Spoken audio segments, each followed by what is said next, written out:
Hello, everyone. Firstly, I'd like to thank the Heritage Digital team for inviting me to speak at this event, which comes at a time when digital engagement has never been so important to the sector. Just to quickly introduce myself, my name is Andy, and I'm the Marketing and Projects Manager at Heritage Open Days.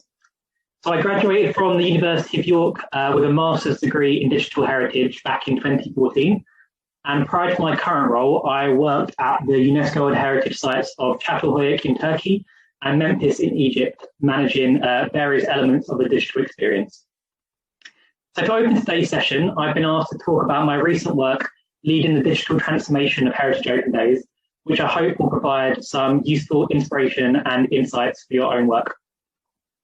So as you may or may not know, Heritage Open Days is England's largest festival of history and culture, which takes place every September. We're grassroots-led, supporting a community of over 2,000 local organisations to produce over 5,500 events in normal years. We're known for opening doors to usually closed places and providing engaging, accessible opportunities for people across the country to discover the history and culture on their doorstep. However, with social distancing and other restrictions in place, it was clear that our usual offering of guided walks, tours, and community celebrations would have to adapt. So consequently, for the first time in the festival's 26-year history, alongside making existing events COVID safe, we encouraged and enabled our community to provide digital alternatives. Now, it's easy to say that you'll go digital, but actually doing it raised some interesting challenges, all of which I'm sure will be familiar to anyone working in the cultural sector. So our first challenge was money, both in the sense that much of our festival community is made up of volunteer-based organisations, as well as the fact that all HODS events must be free, which can limit the potential for income generation. Our second challenge was skills. Whilst at the festival community, we are buzzing with enthusiasm and ideas, Silicon Valley we are not. Our event organisers vary greatly in digital literacy, but many were unsure where to start when it came to developing a digital event. And our third challenge was time. We made the decision to allow digital events to happen in June, which left just under 3 months for our community to gain the necessary skills, experiment with their ideas, and produce their events. So what did we do? Well, we started by creating our Beginner's Guide to Digital Events, which is a free resource outlining all the different things you can do using just a smartphone, computer, and internet connection. And I believe that this should still be available on the Heritage Digital website. To complement this, we held our own webinar with a series of guest speakers focusing on different aspects of the digital experience, from concept through to delivery. And finally, we held some smaller group mentoring sessions as well as one-to-one guidance and provided this as much as we possibly could to our community. And then we basically just let our organizer community do what they do best, develop innovative and interesting content. And I'd just like to share a few examples of what they produced. So our first example comes from Royal Holloway, University of London. They usually host in-person tours around their grade 1 listed campus. However, when restrictions made this impossible, they decided to produce a series of videos exploring different topics, including art, history, and architecture. Doing things virtually meant that they were able to offer experiences that wouldn't have been possible in person, such as seeing the inside of their founders building clock tower. They found that this type of content, which focused on hidden and usually inaccessible places, proved to be most popular, and it's a model they're going to continue using into the future.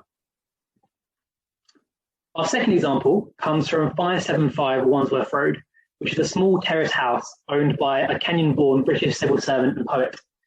Over 20 years, he transformed the house by covering almost every surface in hand-carved reclaimed wood. The size of the house made their usual in-person tours impossible, so instead they went online, with staff live streaming virtual tours using video conferencing software. Rather than targeting these at the masses, they really wanted them to focus on audience interaction and conversation, and so deliberately limited their tours to 10 participants each. During the tour, viewers could ask questions or direct the host to focus on specific objects, which provided a really tailored and personal experience. So as a result of this, all of their tours completely sold out, and they were able to provide deeper levels of engagement than a standard and more passive online experience.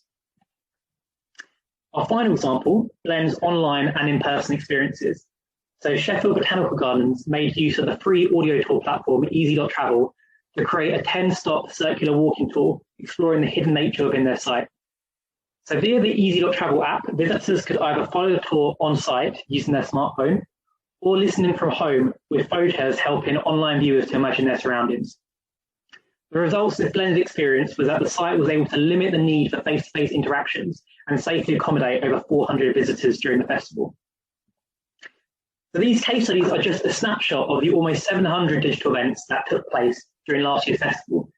These were digitally visited over 665,000 times by people from mainly across the UK, but also further afield. And some of our event organisers reported having people engaged from the USA, Asia, and the European continent. So Heritage Open Days is known usually as a gateway to the sector, as the festival attracts new audiences and drives future visits. And this trend was definitely something that carried through with our digital events, with just under 70% of our visitors inspired to engage more with heritage and culture, and 84% of our visitors more likely to try other online experiences in the future. So ultimately, all of this wouldn't have been possible without the incredible dedication, enthusiasm, and resilience of our festival community. So although it's me here speaking about this, a huge amount of credit must go to them. So to end, I just wanted to share some of the things that we learned from our experience of going digital, which I hope you'll find useful for your own work. So I guess my first learning is just to encourage you to give digital a go.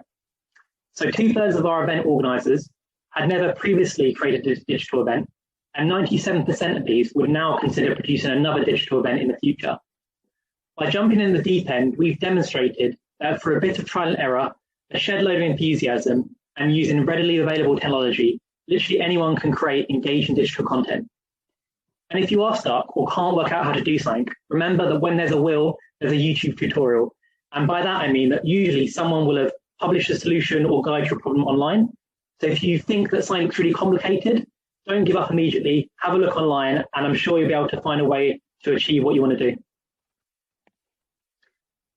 My second learning is to start with a good story. Now, this might sound a bit obvious, but it's so often forgotten when it comes to digital events.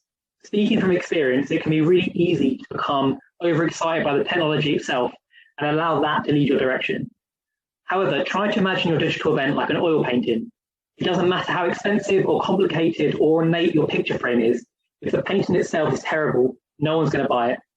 Our most successful digital events were ones that started with a compelling story and from there worked out the most efficient and accessible digital platform to present it. To stick with my oil painting metaphor, you want to try and pick the frame that best complements and enhances your picture. So I realise it can be quite hard to choose between all the different digital tools that are out there, but if you are struggling, check out our beginner's guide to digital events. And something else to add at this point is also just not to worry too much about making your digital content super slick or polished. As demonstrated by the Wandsworth Road event, in addition to having a good story, telling that story in a really personal, authentic way can really add value to your event. My final learning is that digital doesn't replace an in-person experience, which may sound slightly negative, but is really important to consider, both for now and in the future when in-person visits once again become the norm. So all of our main visitor metrics, such as overall enjoyment, community pride, inspiring interest, while still really positive, were all slightly lower than we typically see for our in-person events. What this suggests is that there is something special about being somewhere for real, seeing something for real, and sharing experiences with others that digital just can't replace. However, what a lot of our most successful digital events had in common was that they deliberately and purposefully provided something different or additional, which complemented or enhanced the usual in-person experience. So I'd like to round things off with just a bit of a plug for this year's Heritage Open Days. So registration is already open, and once again, we are including digital and in-person events as part of the programme. So taking part in the festival is a great way to try something new, to reach new audiences and connect with other local organisations. And if you'd like to find out more, please visit our website or contact us at info@heritageopendays.org.uk. So that's it from me. I hope that I've been able to provide a useful introduction and a bit of inspiration for today's discussion. Thanks again to the Heritage Digital team for having me today, and best of luck to everyone here with all your future digital work.